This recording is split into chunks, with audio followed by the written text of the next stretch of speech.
ഈശോമിശിഹായിൽ സ്നേഹം നിറഞ്ഞ സഹോദരീ സഹോദരന്മാരെ, എനിക്ക് നന്നായി അറിയാവുന്ന ഒരു വ്യക്തിയാണ് ജോസഫ് എന്ന ചെറുപ്പക്കാരൻ.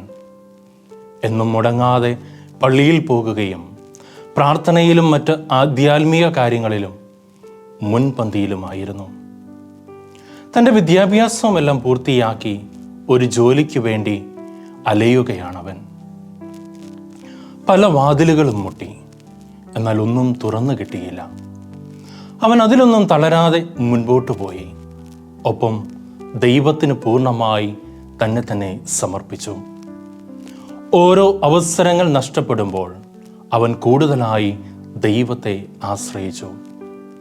അതിൻ്റെ ഫലമായി അവന് നല്ലൊരു ജോലി ലഭിക്കുകയും ചെയ്തു.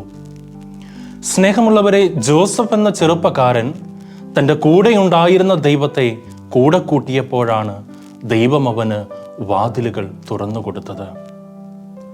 ഇന്ന് നാം ധ്യാന വിഷയമാക്കുന്ന യോഹന്നാന്റെ സുവിശേഷം 10-ാം അധ്യായം 6 മുതൽ 15 വരെയുള്ള വാക്യങ്ങളിൽ നാം കാണുന്നത്, ഈശോയില്ലാതെ ശിഷ്യന്മാർ കടലിനക്കരെ കബർനാമിലേക്ക് പോകുമ്പോൾ ശക്തമായ കാറ്റിനാൽ കടൽ ക്ഷോഭിക്കുകയാണ്. ഈശോയുടെ സാന്നിധ്യം നഷ്ടപ്പെട്ടപ്പോൾ അവരുടെ ജീവിത സാഹചര്യങ്ങൾ ഇരുട്ടിലായി തുടങ്ങി. മറ്റൊരു വാക്കിൽ പറഞ്ഞാൽ, ഈശോയുടെ അസാന്നിധ്യം നമ്മുടെ ജീവിത വഴികളെ ഇരുട്ടിലാക്കുമെന്ന് സുവിശേഷം ഓർമ്മിപ്പിക്കുന്നു. ഇരുട്ടിലായ ജീവിത സാഹചര്യങ്ങൾക്ക് നടുവിൽ നിൽക്കുമ്പോൾ അതിനു മുകളിൽ പ്രകാശമായ ക്രിസ്തു കടന്നു വരുന്നു. അതുകൊണ്ട് ഭയപ്പെടുന്ന ശിഷ്യന്മാരോട് പറയുന്നു, ഞാനാണ്, ഭയപ്പെടേണ്ട.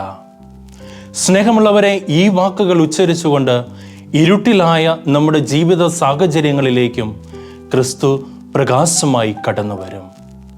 അത് നമുക്ക് അനുഭവവേദ്യമാകുന്നുണ്ടോ?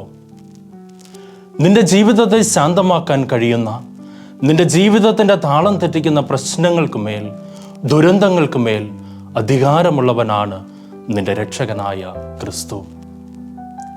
ക്രിസ്തു നിന്റെ രക്ഷകനാകുന്നില്ലെങ്കിൽ നീ ആഗ്രഹിക്കുന്ന കരയിൽ നിന്റെ ജീവിതമാകുന്ന വള്ളം അടുക്കുകയില്ല.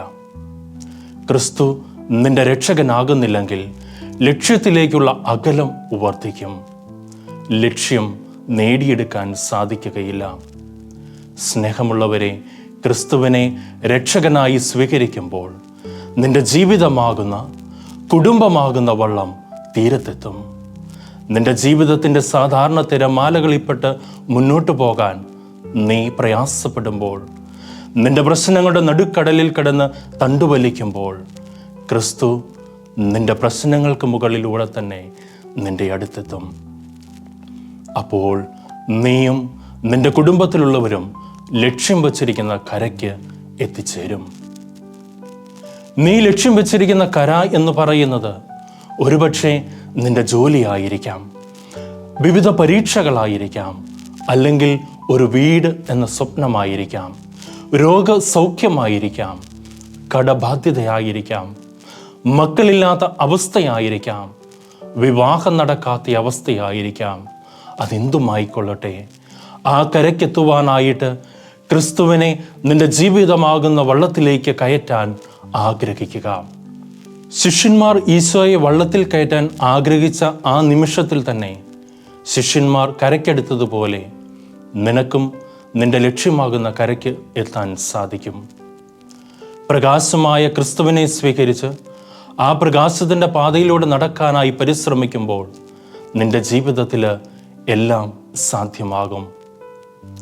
ആയതിനാൽ സ്നേഹമുള്ള സഹോദരങ്ങളെ, ഈ ലോകമാകുന്ന കടലിലൂടെ നമ്മുടെ ജീവിത നൗക ലക്ഷ്യസ്ഥാനം കാണാതെ വലയുമ്പോൾ നമ്മുടെ യഥാർത്ഥ ലക്ഷ്യം നമ്മുടെ കൺമുമ്പിലുണ്ടോ? നമ്മുടെ യഥാർത്ഥ ലക്ഷ്യം എന്നത് സ്വർഗരാജ്യം നേടുക എന്നതാണ്. ക്രിസ്തുവിനെ നമ്മുടെ ജീവിത നൗകയിലേക്ക് ക്ഷണിക്കുമ്പോൾ നമുക്ക് സ്വർഗരാജ്യം എന്ന ലക്ഷ്യസ്ഥാനത്ത് എത്തിച്ചേരാൻ സാധിക്കും എന്ന പ്രതീക്ഷയിൽ ജീവിക്കാനായി നമുക്ക് പരിശ്രമിക്കാം. ആമേൻ.